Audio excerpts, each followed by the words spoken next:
ধন্যবাদ সবাইকে। আবারও আসলাম একটা গুরুত্বপূর্ণ বিষয় নিয়ে। আজকে জাতির উদ্দেশ্যে সেনাপ্রধান একটা গুরুত্বপূর্ণ বক্তব্য দিয়েছে, সেটা হলো নির্বাচন উপলক্ষে।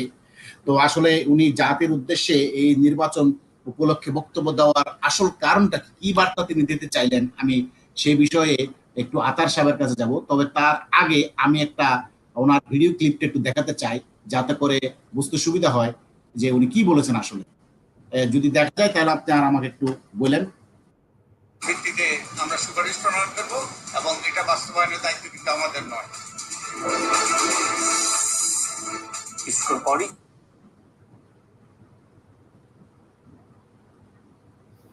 হ্যাঁ,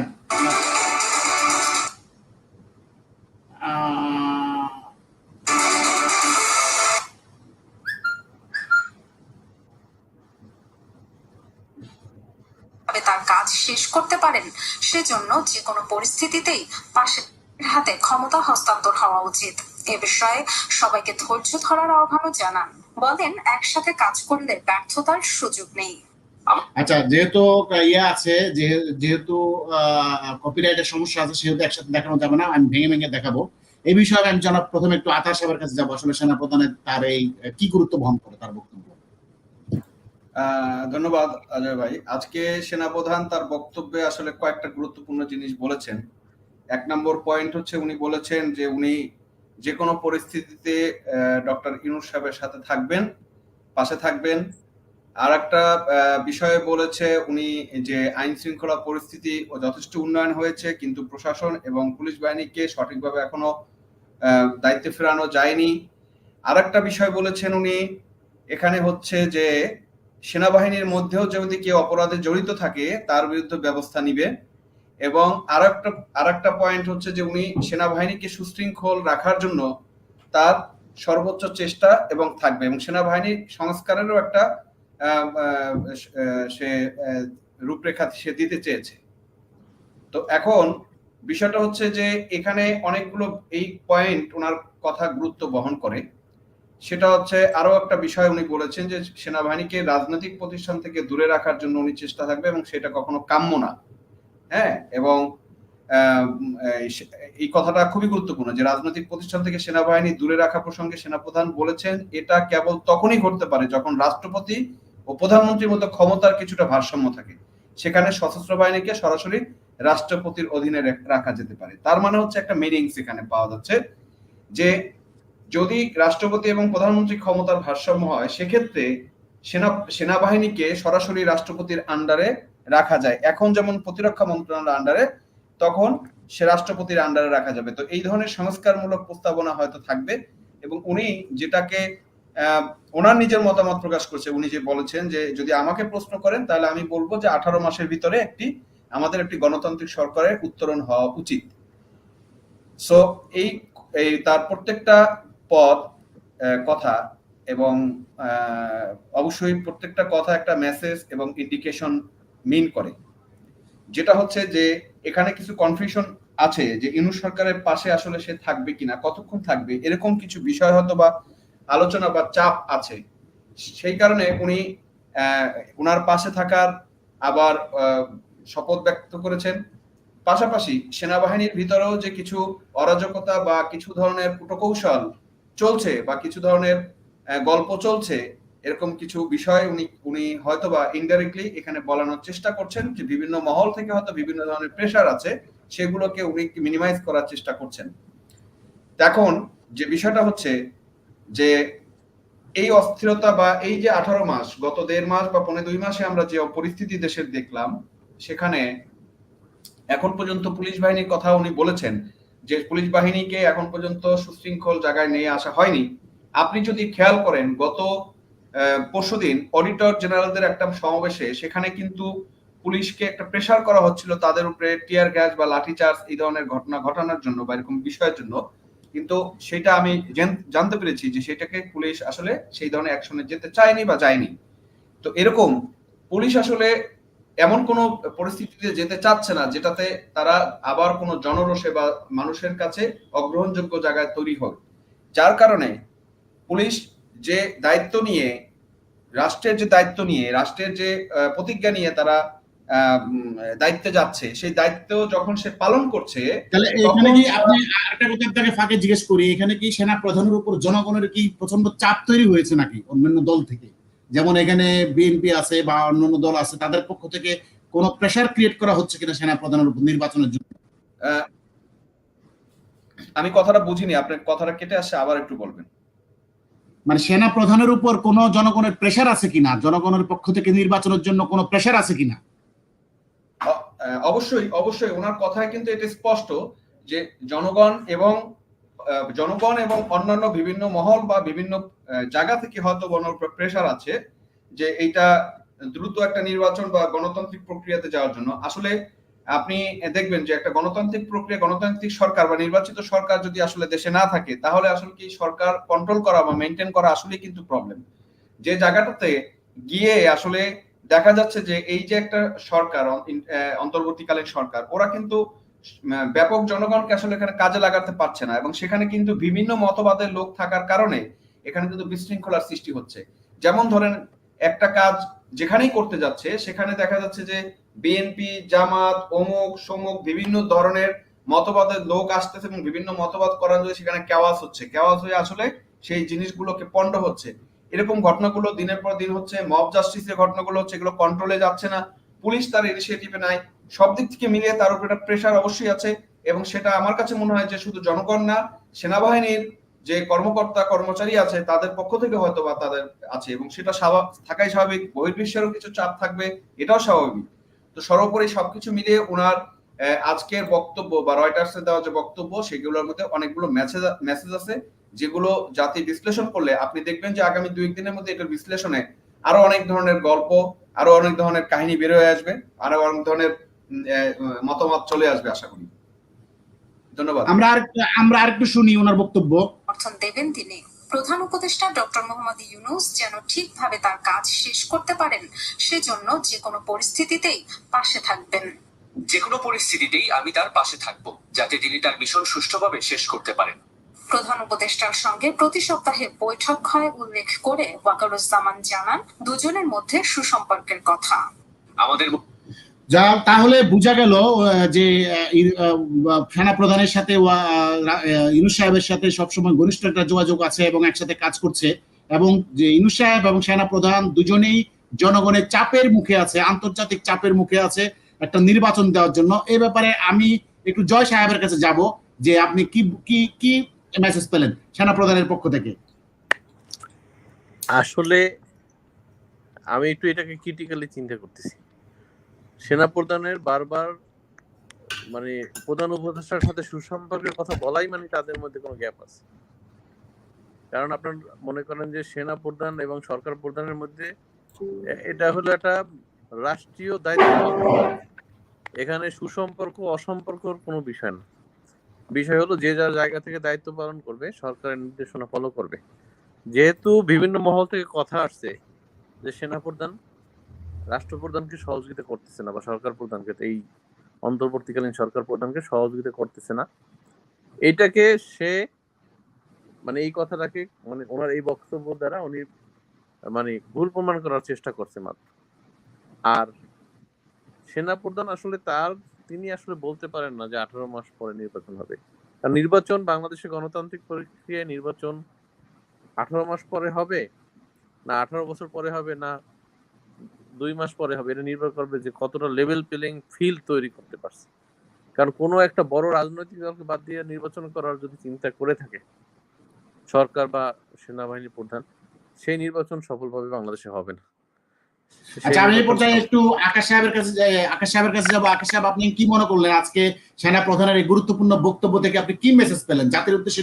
কি বলতে চাইলেন আসলে? উনি কি জনগণের প্রচন্ড চাপের মুখে আছে? প্রধান উপদেষ্টা ইউনূস এবং সেনা প্রধান দুজনে কিন্তু পরম্পরায় সমালোচনার মুখে পড়ছেন, সব দলের পক্ষ থেকে নির্বাচন কেন দেরি হচ্ছে, এই ব্যাপারে আপনার মন্তব্য যদি একটু বলতেন। আসলে আমি যে মেসেজটা উনি ক্লিয়ারলি দিয়েছেন, আমাদের দেশে এই মুহূর্তে একটা সংস্কার প্রয়োজন। কারণ আমাদের এই 53 বছরে বারবার সংস্কার হয়েছে, এবং লাস্ট যে সংস্কারটা হয়েছে, এই শেষ সংস্কারে যেটা হয়েছে একেবারেই কেন্দ্রীভূত করা, দলীয়করণ করা হয়েছিল, বা নির্বাচন কেমন ভাবে হবে, যে দলীয় সরকারের অধীনে হবে, এবং সেখানে আর লেভেল প্লেইং ফিল্ড বলতে কিছু ছিল না। এবং এটা যাতে এমনভাবে সংস্কার করার ইচ্ছা পোষণ করেছে অন্তর্বর্তীকালীন সরকার, যাতে এমন একটা সংস্কার পদ্ধতি বা এমন একটা সিস্টেম ডেভেলপ করে দেওয়া যাতে যে সরকারি ক্ষমতায় আসুক তারা নিয়মতান্ত্রিক ভাবে দেশ চালাবে এবং সময়ের পরিবর্তনে তারা নির্বাচন দিবে এবং জনগণের ম্যান্ডেট যার থাকবে সেই আবার ক্ষমতায় আসবে। এই জন্য সেনাপ্রধান ইউনূস সাহেবকে সময় দিতে চায়। ইউনূস সাহেবের সময় প্রয়োজন, বিভিন্ন মহল থেকে বিভিন্ন কথা আছে। 18 মাস স্পেসিফাই করার কারণটা কি? এটা কি জনগণকে শান্ত করা বা বিভিন্ন দলকে, যেমন এটা মনে হচ্ছে যে, আমার কাছে যেটা মনে হয় বিএনপি সহ বিভিন্ন দলের, বিশেষ করে ইসলামপন্থী যে দলগুলো আছে তাদের একটা চাপ ইদানিং আমরা লক্ষ্য করছি যে তারা নির্বাচন নিয়ে বেশ তাড়াহুড়া করতে চাচ্ছে এবং এখানে একটি বড় দল বাংলাদেশ আওয়ামী লীগকে বাদ দিয়ে একটা নির্বাচনের চেষ্টা অন্যান্য দলগুলো করছে। কারণ এখনো যদি আপনি চিন্তা করেন, মানে যদি লেভেল প্লেইং ফিল্ড থাকে, নির্বাচন সুষ্ঠু হয়, আওয়ামী লীগ যে কোনো সময় নির্বাচিত হয়ে আসার সম্ভাবনা বেশি জনগণের ম্যান্ডেট নিয়ে। সেক্ষেত্রে বিএনপি ভীতু হয়ে পড়েছে এবং অন্যান্য দলগুলো। আমি আপনাকে একটু মনে স্মরণ করে দিতে চাই জনাব আকাশ সাহেব, সেখানে হলো এখানে ইতিমধ্যে বদিউল আলম মজুমদার কিন্তু নির্বাচন সংস্কার কমিশনের প্রধান হয়েছেন এবং তিনি ইতিমধ্যে বলেছেন যে আওয়ামী লীগকে ছাড়া নির্বাচন গ্রহণযোগ্য হবে, সুতরাং আওয়ামী লীগকে ছাড়া একটা গ্রুপ নির্বাচন করার জন্য পরিকল্পনা করছে। এবং এই মুহূর্তে বিএনপির পক্ষ থেকেও সেনা প্রধানের উপর যে চাপ তৈরি হয়েছে, তারা যে ভেবেছিল 6 বছর ক্ষমতায় থাকবে, 5 বছর ক্ষমতায় থাকবে, ছাত্ররা যতদিন চায় ততদিন ক্ষমা থাকবে, এই ধরনের কি তারা যে কথাবার্তা বলছিল, এইখান থেকে কিন্তু তারা সরে এসেছে। তাদের অতীতের বক্তব্য থেকে তারা কিন্তু সরে এসেছে। আমার কাছে মনে হচ্ছে তারা এখন ভীত সন্ত্রস্ত জনগণের দ্বারা। এই জন্য তারা 18 মাস সময় বেঁধে দিয়েছে। 18 মাসের কথা বারবার বলছে না, জনগণকে শান্ত থাকার জন্য একটা স্পেসিফিক। জনগণ দ্বারা ভীত সংস্কৃত এটা বলা যাচ্ছে। জনগণের চাপ আছে, বিশেষ করে রাজনৈতিক দলগুলো চাপ আছে। জনগণের চাপ আছে বলে আমি মনে করি না। কোন সাধারণ জনগণ চাচ্ছে না এই মুহূর্তে নির্বাচন, তারা চাচ্ছে সংস্কার হওয়ার পরে নির্বাচন। কিন্তু রাজনৈতিক দলগুলোর একটা বড় চাপ আছে এবং রাজনৈতিক দলগুলোকে এই মুহূর্তে বিশৃঙ্খলতা সৃষ্টি না করতে পারে দেশের এবং দেশের সার্বিক পরিস্থিতি কন্ট্রোল করার জন্য এবং স্বাভাবিক রাখার জন্য সেনাপ্রধানের একটা ট্রিক্সও হতে পারে এবং এটা ইউনূস সরকার এবং সেনাপ্রধানের একটা ট্রিক্স হতে পারে বলে আমি ধারণা করছি। এবং আমার মনে হয় সংস্কার হওয়ার আগে নির্বাচন দেশে হবে না এবং সংস্কার করেই নির্বাচন দেওয়া হবে এবং বাংলাদেশের সবচেয়ে বড় দল এবং গণতান্ত্রিক দল আওয়ামী লীগকে নিয়ে নির্বাচন হবে। আপনি বলতে চাচ্ছেন জনগণকে আসলে শান্ত থাকার জন্য, আইন শৃঙ্খলা পরিস্থিতির উন্নতি করার জন্য সেনাপ্রধান একটা মিথ্যা ছলনার আশ্রয় নিয়েছে জনগণের সাথে, যাতে করে 18 মাস সময়ের কথা বলে জনগণকে শান্ত থাকার জন্য এবং এইভাবে বলে বলে তারা যেন নির্বাচনটাকে ছলনা বলা ঠিক হবে না। কারণ আপনার এই মুহূর্তে আপনি নির্বাচন দিলে কি আওয়ামী লীগ নির্বাচন আসতে পারবে বলে আপনি মনে করেন? না, আমি লীগের কথা বলছি না, জনগণ চাচ্ছে, যেমন বিএনপি চাচ্ছে, অন্যান্য জনগণ কিন্তু চাচ্ছে না। আমি একটু আপনাকে এখানে সংশোধন করে দিচ্ছি। আমরা ব্যক্তিগতভাবে যদি আমরা দেখি, কোন জনগণ চাচ্ছে না এই মুহূর্তে নির্বাচন, কোন জনগণই চাচ্ছে না। এটা শুধুমাত্র বিএনপি চাচ্ছে এবং কিছু ইসলামপন্থী দল তারা যাচ্ছে আওয়ামী লীগকে ছাড়া নির্বাচন করে ফাঁকা মাঠে একটা গোল দেওয়ার একটা প্রচেষ্টা, এছাড়া অন্য কিছু না। সুন্দর বলেছেন। আমি এবার একটু আকাশ সাহেবের কাছে যাবো। আবার একটু আকাশ সাহেব, আপনি যদি বলতেন এই ব্যাপারে আসলে আকাশ সাহেবের যে বক্তব্য করলো সে বিষয়ে আপনি কি মনে করেন?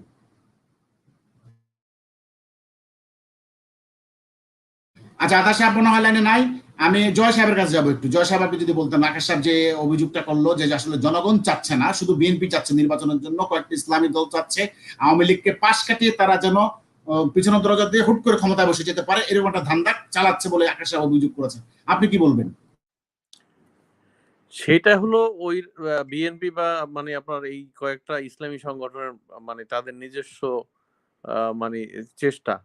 কিন্তু বাংলাদেশে আওয়ামী লীগের মতো একটা বৃহৎ দলকে বাদ দিয়ে নির্বাচন সম্ভব না, এটা ইতিমধ্যেই এই বর্তমান অন্তর্বর্তীকালীন সরকারও বুঝতে পারছে, সেনাপ্রধানও বুঝতে পারছে। আমার মনে হয় যে 18 মাস পরে নির্বাচন দেওয়াটা হলো যে না, মানে একটা লেভেল প্লেইং ফিল্ড তৈরি করে তারা নির্বাচন দেবে, এটা আমার মনে হচ্ছে আর কি। কারণ কোনো একটা বৃহৎ রাজনৈতিক দলকে বাদ দিয়ে স্বল্প সময়ের মধ্যে নির্বাচন করার ক্ষমতা আসলে এই সরকার দেখাবে না, দৃষ্টতা তারা দেখাবে না। হ্যাঁ, একজন আপনার প্রেক্ষাপটে একজন কমেন্ট করেছে এখানে আওয়ামী লীগের 35% ভোট সব সময় আছে আর সরকার করতে 51% ভোট লাগে।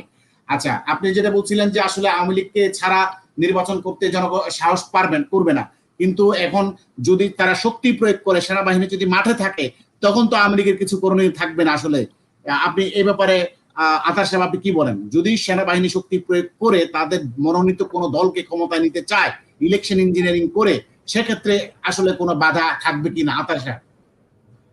ধন্যবাদ।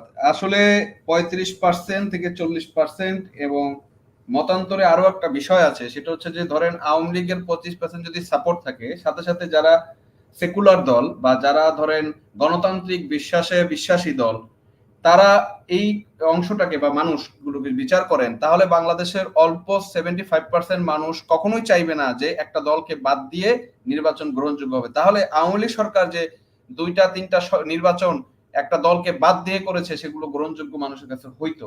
হ্যাঁ, আইনগতভাবে হয়তো অগ্রহণযোগ্য না, কিন্তু জনগণের কাছে একটা ম্যান্ডেট পাওয়ার যে বিষয় আছে সেটা কিন্তু হবে না। আর সেটার পরিপ্রেক্ষিতে যেটা হওয়ার সেটা হবে, যেমন পাকিস্তানে ইমরান খানকে বাদ দিয়ে নির্বাচন করার চেষ্টা করেছে ইমরান খান, তারপরও গণতান্ত্রিক প্রক্রিয়াতে মনোনিবেশ করার চেষ্টা করেছে, সে অন্যভাবে হলেও চেষ্টা করেছে এখানে করার জন্য, এবং সেই সরকারের প্রেসারে কিন্তু এখনো সেই শাহবাজ সরকার রয়েছে, এবং পাকিস্তানের কিন্তু উন্নয়ন থমকে আছে।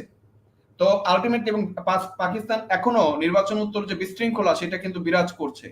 তো যখন দেখা যাবে যে আওয়ামী লীগের মতো একটা দলকে বাদ দিয়ে এরকম একটা নির্বাচন করা হবে, এবং তার পরিপ্রেক্ষিতে বাংলাদেশে যে পরিস্থিতি হবে সেটা কোনো রকমই গ্রহণযোগ্য হবে না, এবং পরিস্থিতিতে যেটা আপনাকে সমস্যা তৈরি করবে সেটা হচ্ছে যে আমাদের দেশের শিল্প প্রতিষ্ঠান এগুলো বহির্বিশ্বের অর্ডারের উপর ডিপেন্ডেন্ট, এবং সেগুলো যখন ডিস্টার্ব হবে, সেগুলো আইন শৃঙ্খলা পরিস্থিতি যখন অবনতি হবে, তখন আসলে সরকার কখনোই স্টেবল থাকতে পারবে না।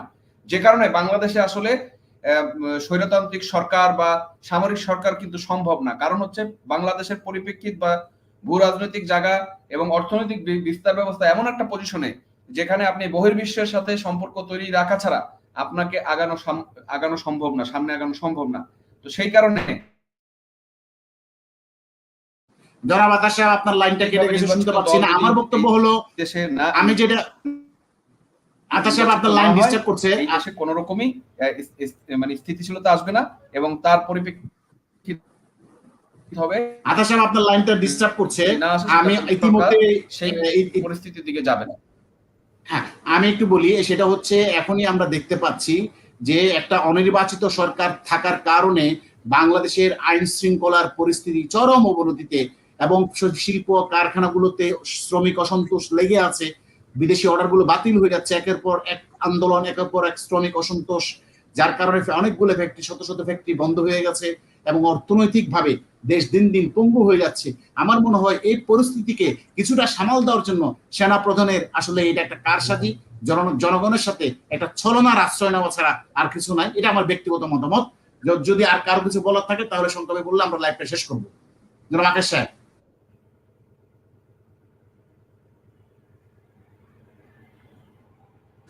ধন্যবাদ। আমার মনে হয় সবাই চলে গেছে, তাহলে ঠিক আছে, আজকের মতো শুভরাত্রি সবাইকে। এখানে আজকের মতো লাইভটা এখানে শেষ করছি। ধন্যবাদ।